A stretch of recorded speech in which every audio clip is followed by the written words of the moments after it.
Hello, and welcome to IRI Growth Insights, featuring IRI thought leaders, industry partners, and guests. For more than 40 years, IRI has been known for its invaluable data, but these podcasts delve into the insights the data reveal to fuel market disruption and market growth for those in the CPG, retail, healthcare, and media markets. I'm your host, Joan Driggs, coming to you from IRI's corporate headquarters in Chicago.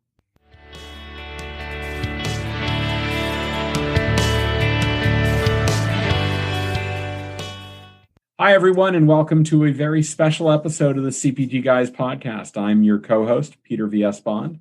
I'm also the Vice President of Retail Strategy at Power Reviews, a product rating and review software company.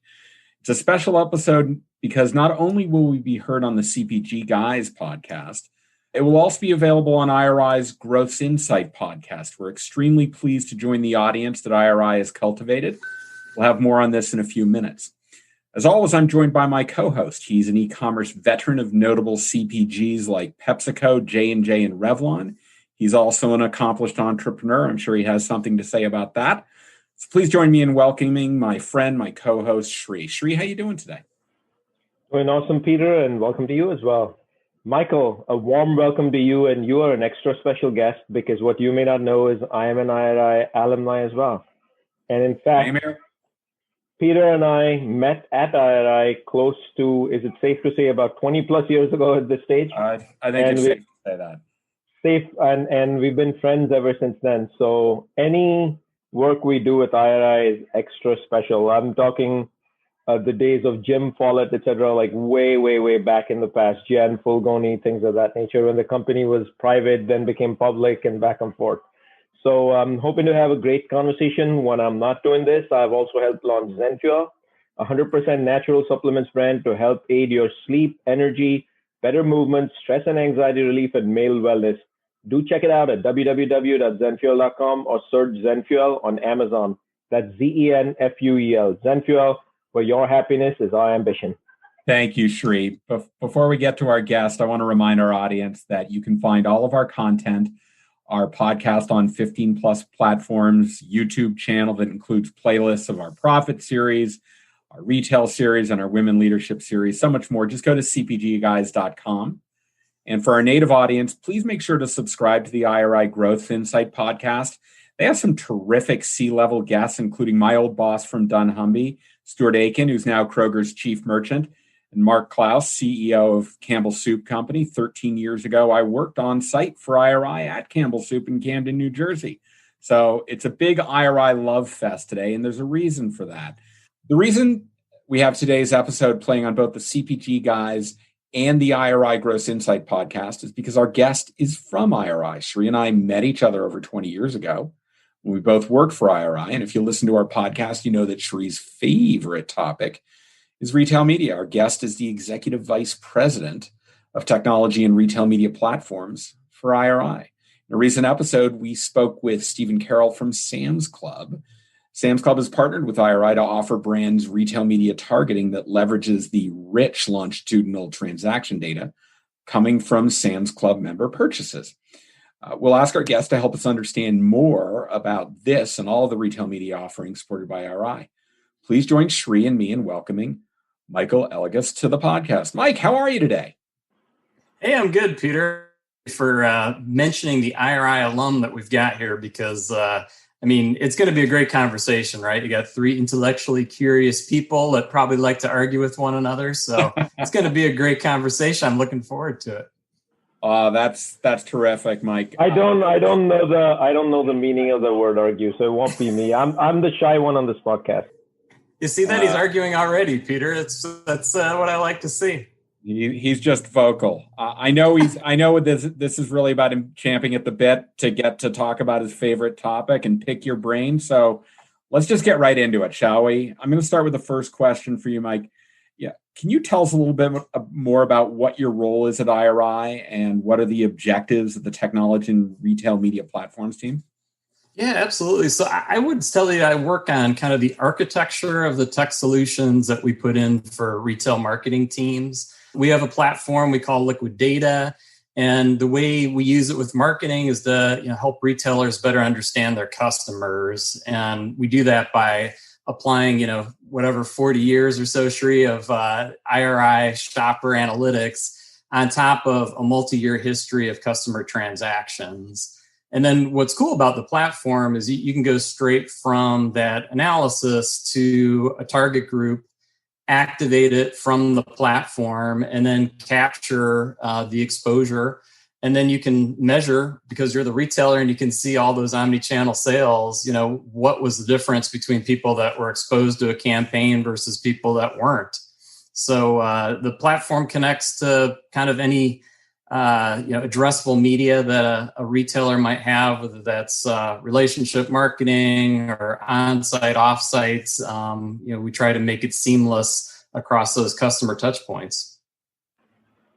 That word liquid data platform brings back memories. I remember, a good over a decade and a half ago when we were trying to take the liquid data platform from Symphony Technologies and incubate drivers on demand for PepsiCo, and then the IPOP reporting system for PepsiCo. I knew this was going to be a fun episode because we are true hard-bred IRI alums who just love IRI, given the amazing training we got in the CPG industry by working with data from ground up on day one in the industry. Sri, I remember when I was at IRI, when they were launching it, I had to sign an extra NDA, and I couldn't even mention the name liquid data in the halls freely of IRI. It was so super secret when they launched it. And what a massive success that platform has been. So we're going to jump into arguably what we've already declared is my favorite topic, and it is, having led large P&Ls the last 8 years in e-commerce, Peter mentioned brands, whether it's for Revlon, Johnson & Johnson, Frito, PepsiCo, really doesn't matter. One of the areas that I've felt is a weakness for very large brands is this evolving notion of true retail media, aka on-site search, SEM search. That could be with the Amazon Media Group, could be with the Walmart Media Group. If you go back 2-3 years in history, it's kind of like a monopoly of the Amazon Media Group, and it's really Google. There's Criteo and external engines and things of that nature. And I feel to the T, brands still haven't understood the value of retail media, that it's truly the entire spectrum of the funnel and not just one portion of the funnel. And you can actually attribute end-to-end success on the dollars you choose to invest. So I'd love to hear your thinking around how this has evolved over the last decade, maybe the last 5 years since it's been prevalent, and hear what is table stakes in 2020 given, and Peter cringes when I use the word 2020 because he gave it a half-star review about a couple of days ago at our daily one question, one answer series on Instagram, which, by the way, users, you can check out. So if you can share with us your viewpoint, how's this evolving? Where is this going to go? What should brands do? That would be awesome. Yeah, I would give 2020 a half star as well. And, I don't know, table stakes, I guess, to me is the purchase data, right? I mean, the reason omnichannel platforms are growing so fast is because for CPGs, purchase behavior is a great indicator of what people are going to go do. And so if you can get that data in a way that's leverageable so that you as a retailer can connect a brand to the people that it's going to be relevant to, you've done a great service. And so, making that accessible, leverageable, scalable for, your supplier partners, I think is the table stakes at this point.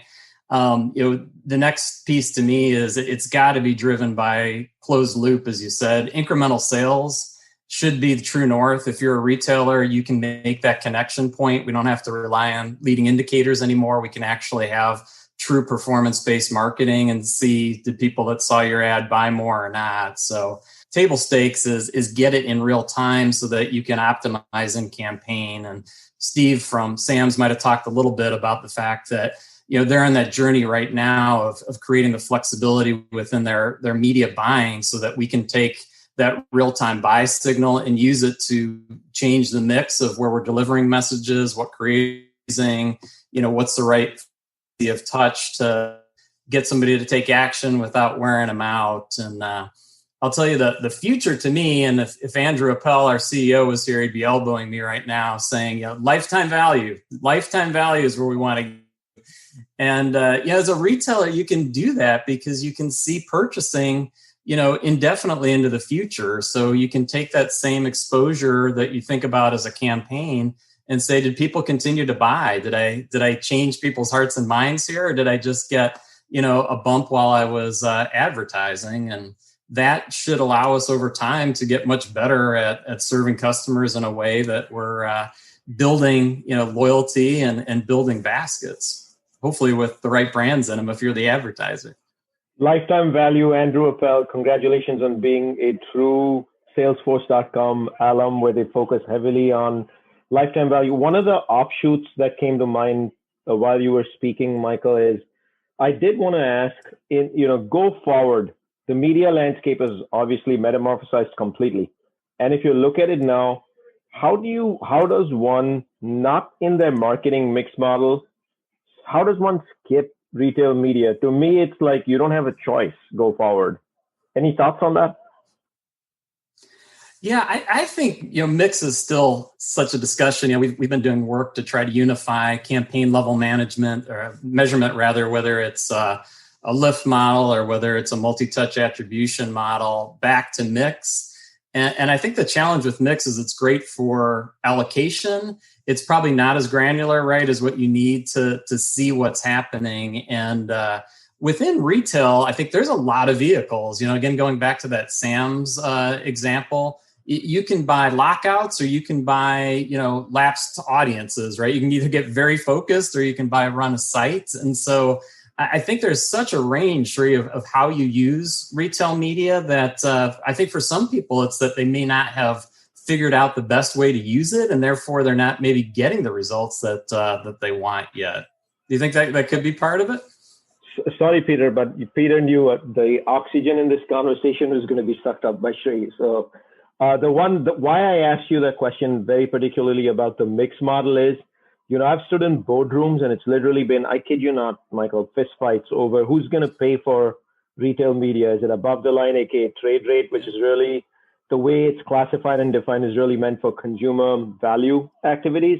And then media is, of course, below the line and is not part of net trade sales. But today the industry is largely paying for it from net trade sales. The one they're penalizing, therefore, is the consumer because they're not able to add that value. It's coming out of true value they would offer via promotional discounts. So I've always felt if the industry can answer that question, who's going to pay? It belongs in the marketing mix, and marketers need to own retail media like their baby. Life will be good for everybody, and the winner would be the consumer. And any thoughts on that one?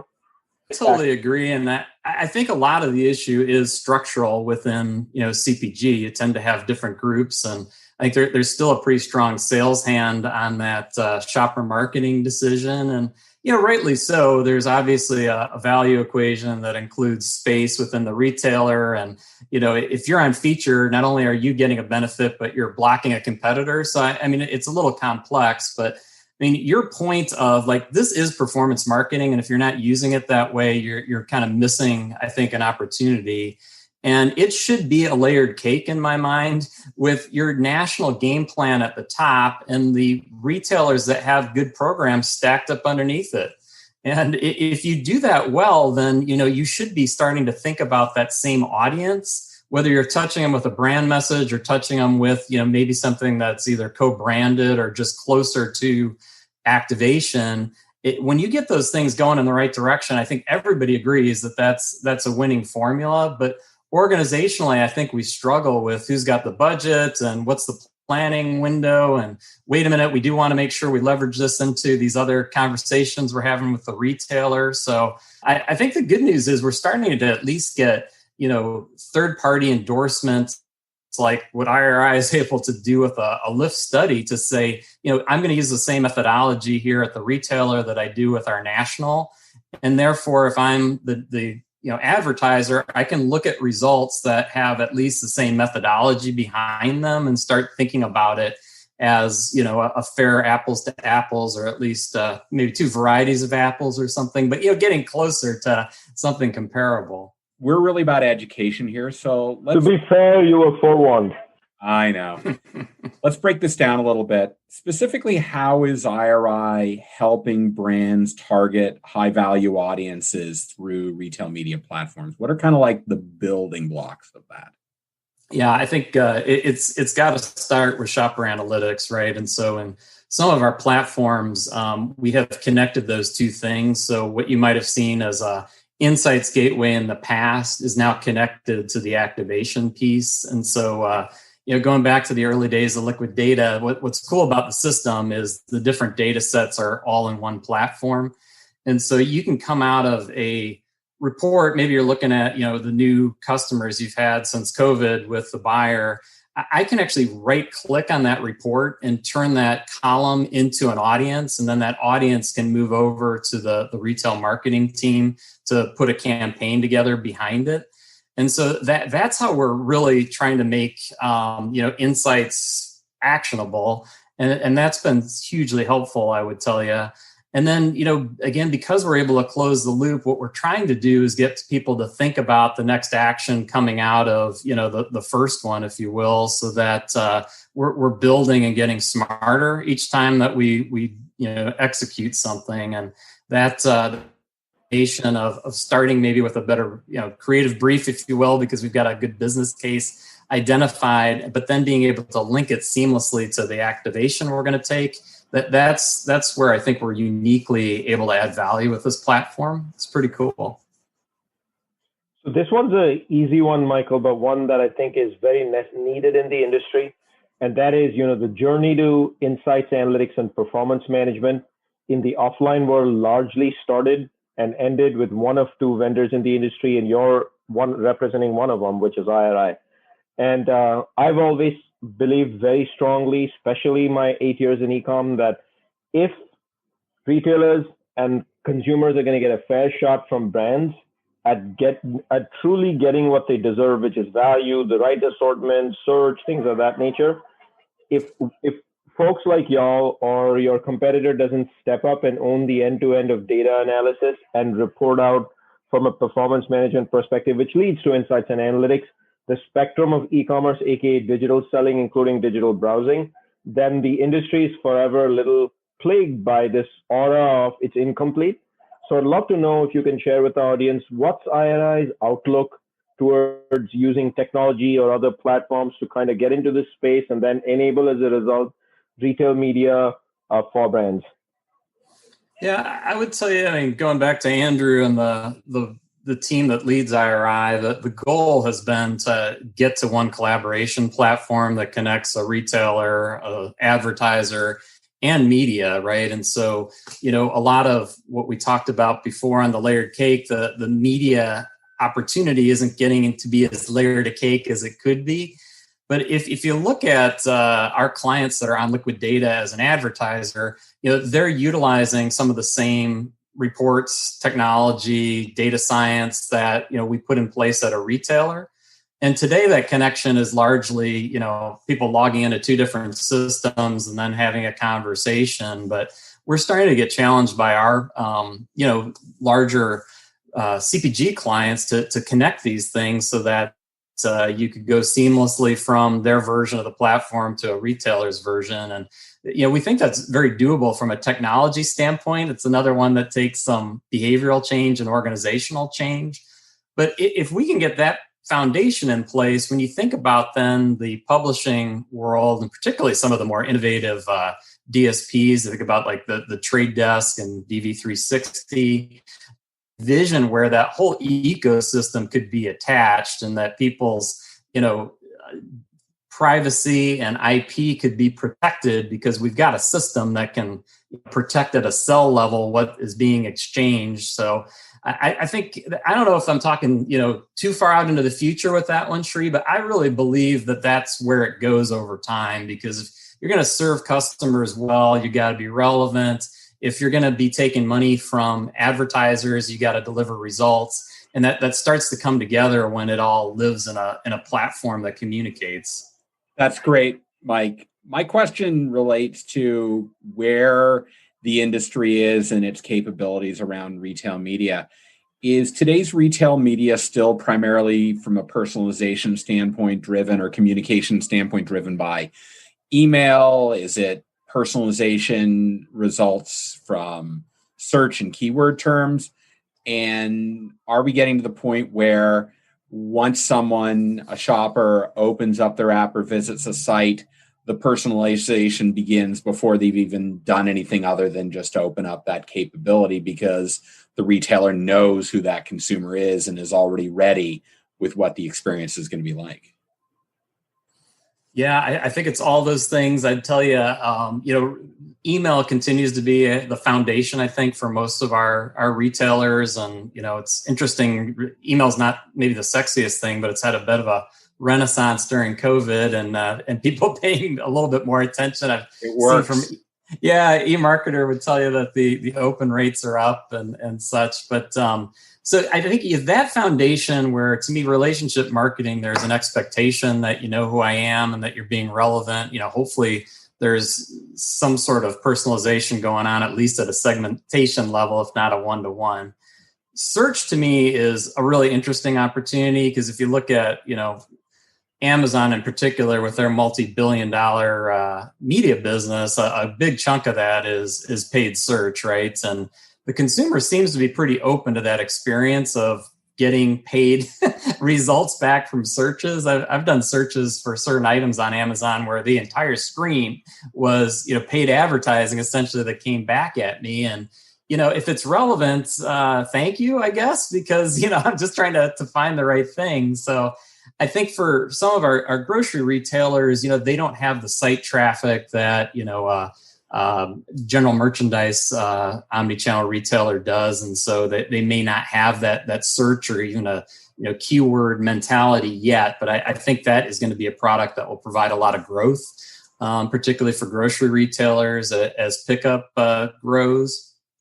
And then I think the opportunity, Peter, is exactly what you described of, for ads serving the right thing to me, because when you open up the app or when you go on to the retailer's website, for sure, there's no reason we can't ad serve something relevant based on all we know about you and what's in your basket. And, our system certainly supports that, whether it's, a batched request that we're providing data back or a real-time hit. We can certainly help the retailer with the right relevance, whether it's based on historic or whether it's, predictive.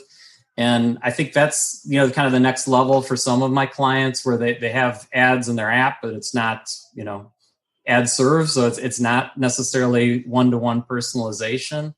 But, going back again to Steve and the Sam's Club, I don't know if he talked about this, but, the Sam's and Walmart apps has a mode when you're in the store, right, versus when you're not. So, talk about hyper relevance. Like we can deliver an ad with Sam's that I know, Shri is standing in the store, and I know that, he's either searched for something or I'm, predicting it based on what we've seen previously. And so hyper relevant and, certainly much lower in the funnel at that point if I'm talking to you when you're in the store. So actually the same tool, I guess, could be, upper funnel when you're in the app at home and potentially lower funnel when you're in the store with it. It's an amazing opportunity.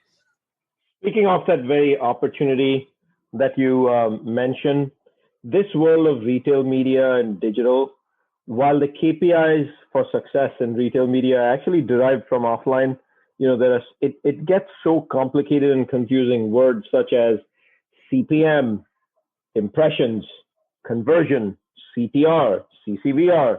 I mean, this list is endless. Then you look at Amazon, it's like glance views.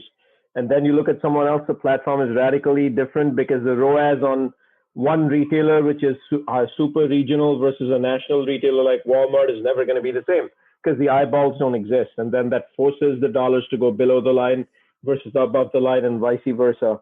But if I asked you to pick one or two KPIs as what you think are the most relevant for the future in this retail media led world, what would you pick? Because it's just such a plethora. Like at the end of the day, in the offline world, if we had to pick, we'd say net sales and profit. Right. I think incremental sales is where it's going. And, we have products outside of retail to measure, linear TV. We're using location to try to understand the return on a billboard or an event. I mean, there's no reason in today's connected world that you can't start to get to at least an approximation of what the incremental sales is. So I think it needs to go there. And, candidly, I think because the media industry was built without, what a brick and mortar or omnichannel retailer has as a sales signal, we've gotten very dependent on systems that feed off of, click-throughs and all the other, leading indicators that you mentioned. And it's hard, I think, sometimes to push those systems aside and say, that we don't have to do it that way any longer. But, certainly performance marketing is what the way I think of retail. And I think, as we talked about earlier, that should start to ladder up to lifetime value, because I should be not only thinking about what the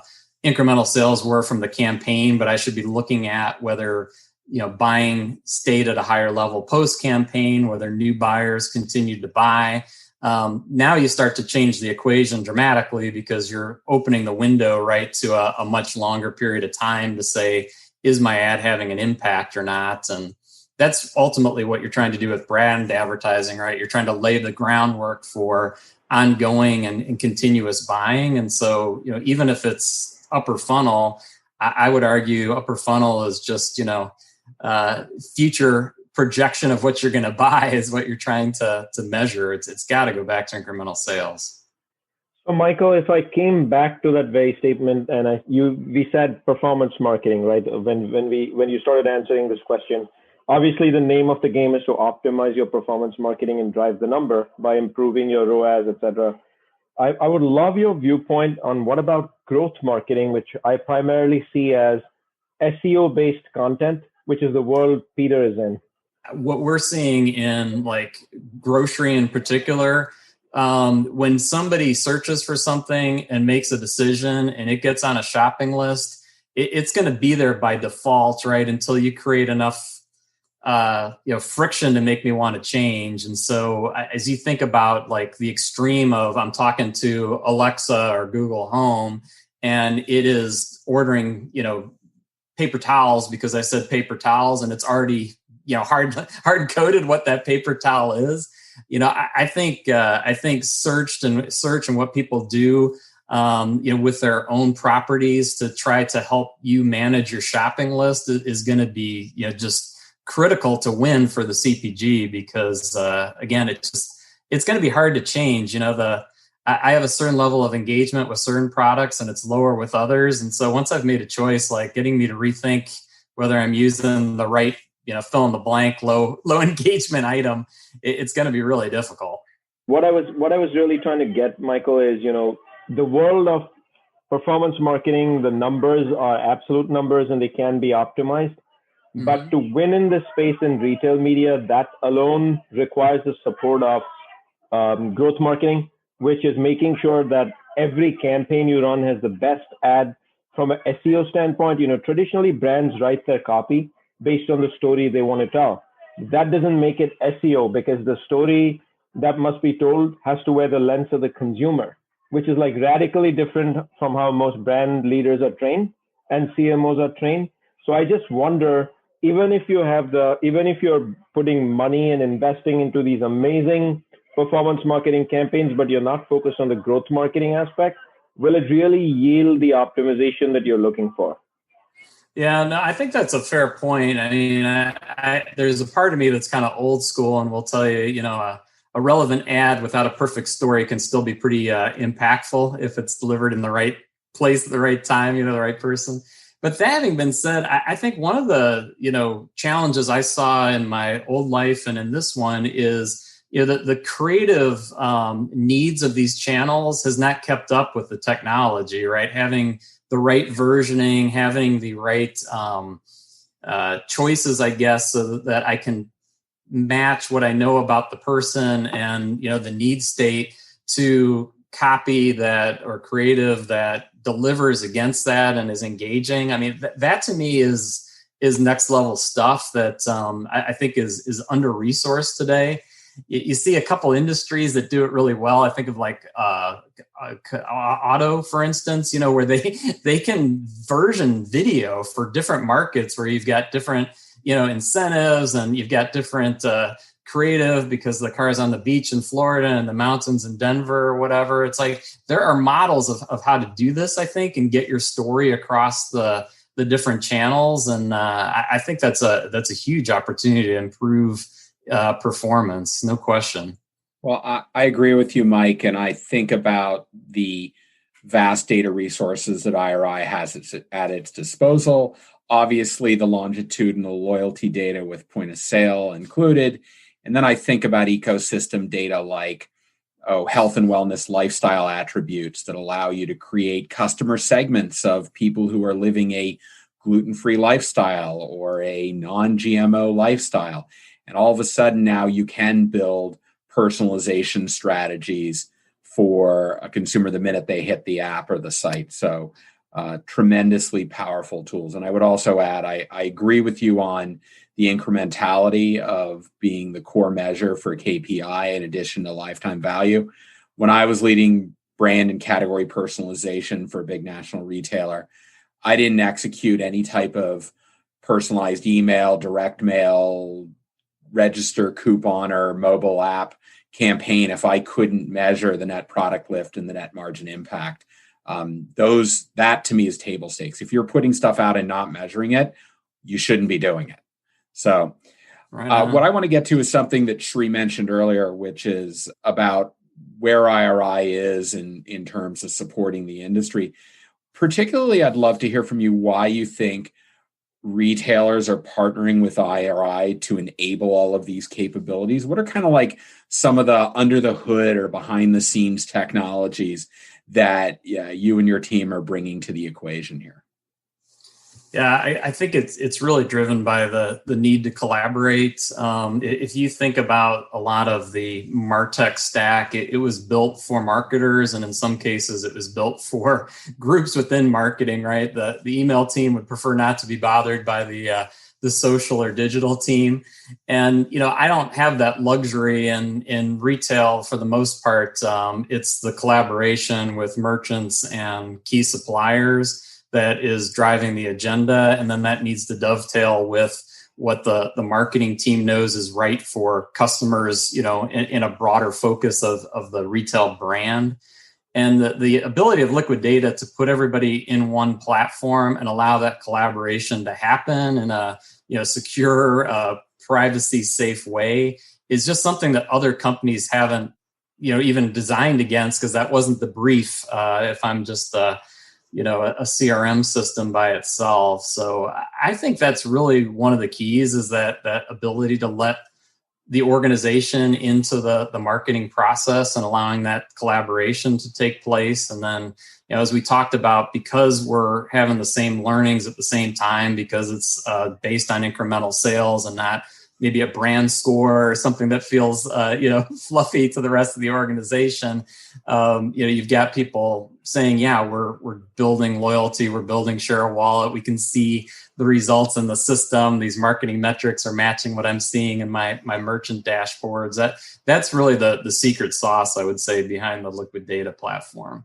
So speaking about the liquid data platform, earlier I mentioned, the journey to success and performance management started with one or two vendors, of which IRI is one. If you're looking at online shopping, offline shopping, and everything in between, which really makes it omnichannel shopping, how is IRI putting together solutions today to enable brands and retailers to be able to measure everything across the omnichannel spectrum of how a household or a shopper is engaging and buying brands? Yeah, so we ingest it all, Shri. Like, we don't necessarily care in the system that it transacted at a particular store or on .com. Most of our clients want a look at what happened with pickup, which most are putting in the .com bucket, but it is a little different customer behavior. So if you look at most of our standard reports, including our lift measurement campaign reports, we provide a toggle so you can see omnichannel, or you can see just what we would consider e-commerce, or just what they might consider brick and mortar. And, obviously the retailer is trying to grow all of it, but a lot of our advertisers, have groups that are focused on e-commerce. And so they want that breakout, and they want to understand what the interaction is, right? Is this person that's, hitting e-commerce coming from some other pure play e-commerce, or are they transitioning from behavior that used to be in store? And within the context of a retailer at a time, the retailer can tell them, what those shifts are looking like, and obviously what else is in the baskets, and, how to think about the combination of trips. And so, I just find that fascinating, because in my own life, there are things now that are having delivered, things that I can plan ahead enough to pick up, but I'm still finding myself running into the club or running into the store for things. And it's an interesting mix to try to figure out how to influence all those different trips, because the retailer, of course, would like to win as many of those as they can, and the brand wants to be wherever that customer is going to purchase. So, figuring out that shopper journey is part of what's possible for a retailer, because they can see all the channels if they bring them into one platform. Michael, is it safe to assume for our audience here that as you're giving us a peek under the tent here, somewhere in the near future, that from a reporting standpoint, at least a performance management standpoint, at least, that brands will truly be able to see the end-to-end of where their products are sold online, offline, et cetera?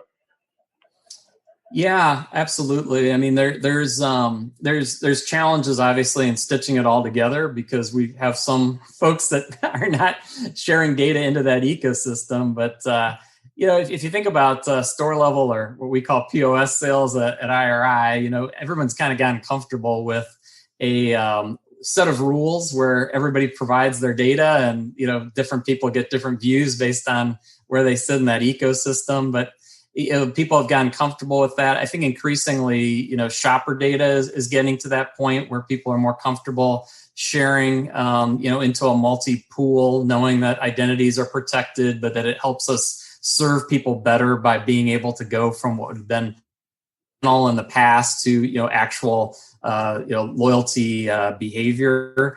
And so, we're starting to be able to see it much better across Omnichannel. We, of course, a great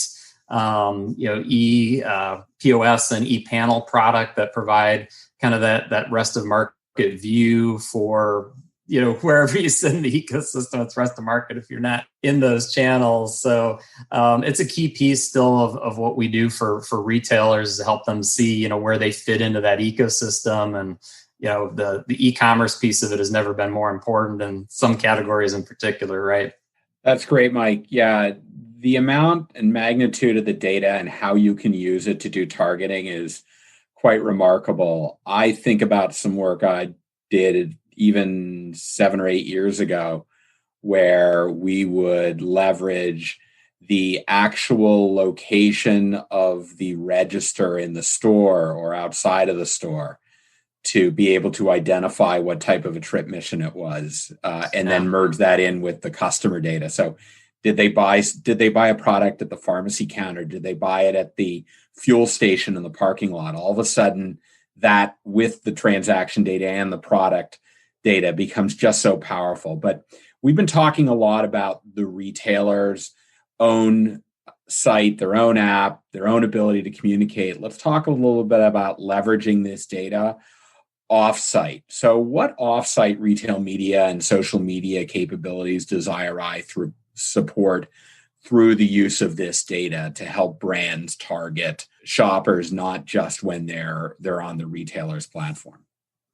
Yeah, so we help our clients make the same connections that we do nationally. And of course, we support audiences on most of the major DSPs and publisher platforms, the walled gardens, et cetera. And so, we utilize those relationships and the same technology to make the same connections where retailers want to. So, most of my clients are using one of the major DSPs to be able to reach their customers off-site and, broaden and speed how quickly they can find somebody with a message.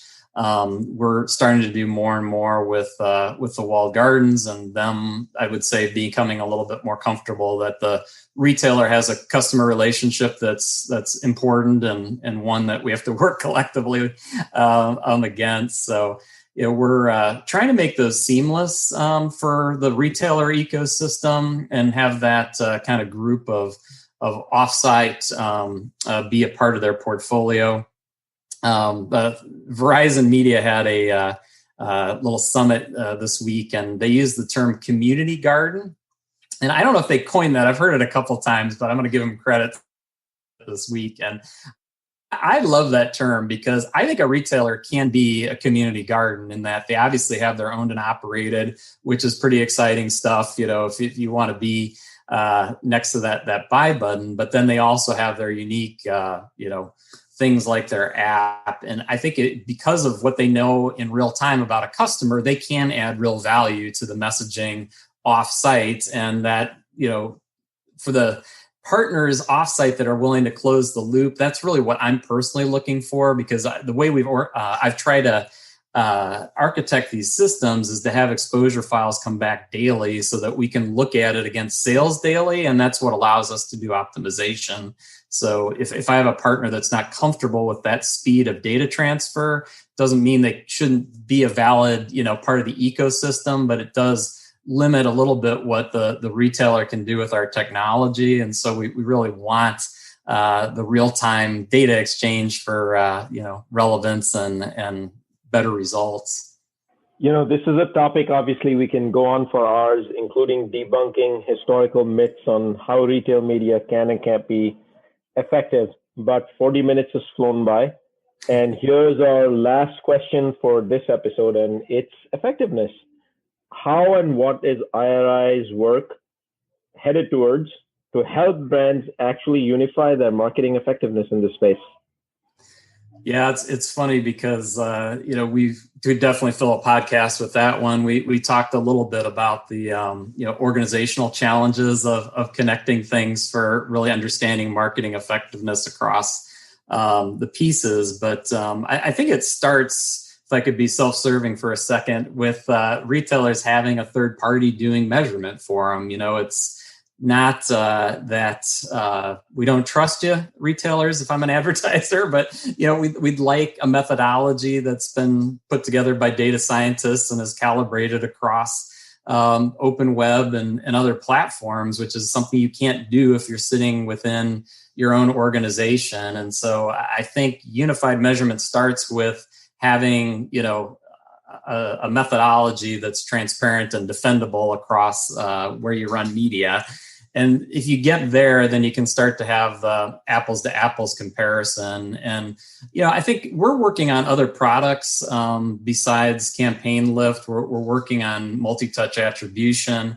It used to be something that was just so expensive to do. We're starting to make it more affordable because of the, gains in processing power and that idea of assigning, fractional contribution and an understanding of ad stock based on when you saw something. Those, we know how to do that. We've got to continue to make it faster and more affordable, which is the journey we're on right now. And the thing that is interesting about MTA is that it starts to overlap more with marketing mix, right? Because you can start to do non-addressable with our MTA products. So unified measurement is where we're trying to get to, and someday I think mix and campaign level views will start to at least point in the same direction. Hopefully the coefficients will start to inform each other, and we'll start to really feel good about how they calibrate together, right? That macro to micro and back. But that I think is the right question to end on, because it is not answered, and it is a journey. We're working with ARF. We're working with many of the tech platforms, and our own data science group that's led by Vijoy, to try to solve that and make marketing effectiveness something that is fast enough and affordable enough that it can be the true north. And we've made some good progress, and hopefully you'll have me back in another few years, and we can talk about how we've solved it. You are always welcome back on the show, so we can geek out about CVRs and CTRs. Right on. Yeah, I don't think you're going to have any trouble twisting Shree's arm to get you back on. I want to remind our audience that all of our content links to our audio podcasts on over 15 platforms, our YouTube channel, the content from our profitability series, that you can find that at cpgguys.com. Also, if you have a virtual assistant, a Google or an Echo device, you can always ask it to play the CPG Guys, or for that matter, play IRI Growth Insights. So, Mike, thank you so much for this tremendous conversation. Shree and I loved geeking out. It is Shree's favorite topic. It secretly is mine too, because I come from a loyalty world where personalization drove so much engagement and all measurable. So I'm very excited to hear that's really where IRI is taking this. Can you let our audience, our brands and retailers understand where they can learn more about the retail media solutions that IRI provides? Yeah, absolutely. So IRIworldwide.com is our home. Again, it's worldwide after IRI. And there's a whole section for media. There's actually a whole section too for COVID and indexing some of the things that are going on with demand across products and in stock. So some cool stuff there. Or look me up on LinkedIn or whatever. I always enjoy talking with folks about what they're hearing about in the industry. Yeah, Mike, we'll include your LinkedIn profile in the notes of the podcast. So if anyone reads, like us, all of those notes, you'll be able to find directly. Thank you so much for this. And let me turn to Shree for a second. Shree, wow, I know you are just giddy as can be today. Thanks as always for joining me on this journey. It was a tremendous conversation. Peter, thank you so much. This is always a pleasure doing these week over week, and now episode over episode with you. Michael, thank you for engaging with us, most importantly, on every single question and bringing your valuable insights on, not just on behalf of IRI, but also yourself. Sincerely, thank you, and we'll hope to have you back soon, perhaps after the holidays, to discuss how the retail media season went for holidays 2020. Love it. Thanks, guys. Great. We'd also, Shree and I'd like to thank IRI for the opportunity to join your Gross Insight podcast and to reach your audience, and to your audience and our audience. Don't forget to leave us feedback. Shree and I read every bit of feedback that is published. So if you go to the Apple Podcast platform by visiting tinyurl.com/Apple CPG podcast, you can leave a rating and write a review. We look forward, as always, to everyone joining us on the next episode of the CPG Guys podcast. Goodbye. Thank you for listening. Please become a subscriber and let us know what you want to learn more about. We'll serve it up in a future IRI Growth Insights episode. Look for us wherever you get your podcasts and be sure to review IRI Growth Insights. Also, visit us on the web at iriworldwide.com and connect with us on Twitter, Facebook, and LinkedIn.